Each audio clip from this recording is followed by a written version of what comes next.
মই বন্দনা বৰদলৈ আজি আমাৰ অনুষ্ঠান বন দৰৱৰ গুণত আপোনালোকৰ লগত এটি নতুন বিষয়ৰ ওপৰত আলোচনা কৰিব আহিছো।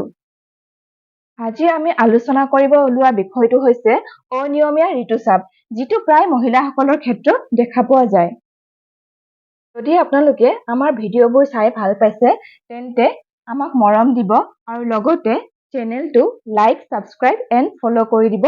ঠিকটিৰে এনেকা সাবস্ক্ৰাইব নকৰাকে কোন যাবা ওলাইছা সাবস্ক্ৰাইব কৰ লাইক কৰ তেহে আমাৰ ভিডিঅ' বিলাক মাজে মাজে চাই থাকবা পাৰবি দে ফটাফট কৰি দি।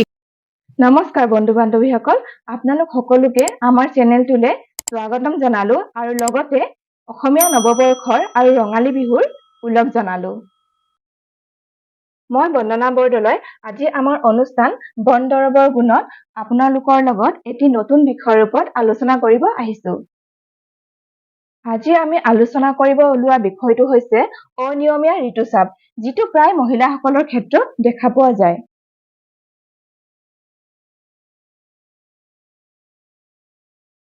হওকচোন আজি আমি জানো এই ৰোগৰ কাৰণ। শৰীৰত দূষিত আৰু বিষাক্ত পদাৰ্থ জমা হলে, তাৰপিছত অধিক আহাৰ খালে, বিষাক্ত ঔষধ খালে, অত্যাধিক শাৰীৰিক আৰু মানসিক চাপ পৰিলে, বা জৰায়ু আৰু ডিম্বকোষৰ বিষ হলে, বা জৰায়ুৰ স্থান চ্যুতি আদিৰ কাৰণেও এই ৰোগ হ'ব পাৰে। এই ৰোগৰ প্ৰধান লক্ষণ কেইটা হৈছে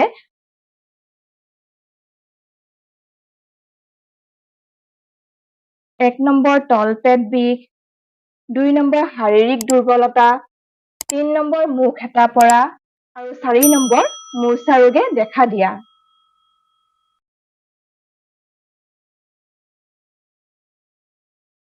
হওক জানো এই ৰোগৰ কেইটামান বন দৰৱ। 1 নম্বৰ হাড় জোৰা দিয়া লতা ৰস 5 গ্ৰামকৈ দিনে দুবাৰকৈ একেৰাহে 10-15 দিন খালেও ঋতুস্ৰাৱ নিয়মীয়া হয়। 2 নম্বৰ অশোক ফুলৰ গছৰ ছালৰ ৰস নিয়মীয়াকৈ খালেও ঋতুস্ৰাৱ নিয়মীয়া হয় আৰু জৰায়ুৰ ক্ৰিয়া ভাল হয় আৰু শৰীৰতো শক্তি পোৱা যায়। 3 নম্বৰ অনন্তবোল 5 গ্ৰাম পানী বা গাখীৰৰ লগত মিশ্ৰণ কৰি দিনে দুবাৰকৈ খালেও ঋতুস্ৰাৱ নিয়মীয়া হোৱা দেখা যায়। 4 নম্বৰ ঋতুস্ৰাৱ নিয়মীয়া নহয়, পেটৰ বিষ হলে এৰাপাত 2-3 খন খুন্দি তাৰ ৰস খালে পেটৰ বিষ নাইকিয়া হয় আৰু লগতে ঋতুস্ৰাৱ নিয়মীয়া হয়। 5 নম্বৰ পেট বিষালে সৰিয়হ বটি গৰম কৰি পেটত প্ৰলেপ দিলেও বিষ সহজে কমি যায়। 6 নম্বৰ কপা গছৰ শিপাৰ ৰস 5 গ্ৰামকৈ 2-3 দিন খাব লাগে।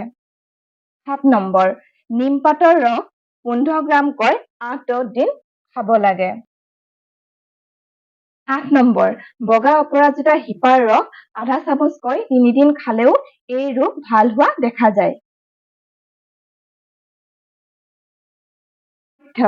কেলছিয়ামযুক্ত খাদ্য যেনে নাৰিকল, নৰসিংহৰ পাত, পদিনা, ফুলকবি, মূলা শাক, সৰিয়হৰ শাক, সজিনাৰ পাত, সয়াবিন, মটৰ, আতলস, গাখীৰ, দৈ, জুলীয়া গুড়, বন্ধাকবি, অমিতা, পালেং শাক, ধনিয়া, আমলখি, বিলাহী, সুমথিৰা টেঙা, মাটিকঁঠাল, কল আদি উপকাৰী। অপথ্য চাহ, কফি, মাদক দ্ৰব্য, ধূমপান, ময়দা, মছলা, পায়স, জ্বলা-পোৰা আদি খোৱা বেয়া। আমি আজি আপোনালোকৰ লগত যিখিনি কথা আলোচনা কৰিলো সেইখিনি বিখ্যাত বন ঔষধি বিশেষজ্ঞ প্ৰয়াত গুণাৰাম খনিকৰদেৱৰ কিতাপৰ পৰা আয়ত্ত কৰা হৈছে। আমি আলোচনা কৰা কথাখিনি কেৱল জ্ঞানৰ বাবেহে। যদি আপোনালোকৰ মাজত এনেকুৱা কিবা বেমাৰ দেখা দিয়ে তেন্তে আমি অনুৰোধ কৰিম যে আপোনালোকে প্ৰথমতে ডক্তৰৰ লগত কনসাল্ট কৰে যেন।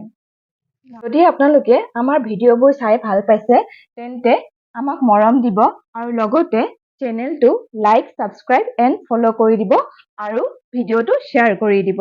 ধন্যবাদ। ভিডিঅ'টো চাইছা আৰু যাবা ওলাইছা সাবস্ক্ৰাইব কৰি দিবি জলদি আৰু লাইকো কৰিবি দেই, খালি বিয়া পাম আৰু।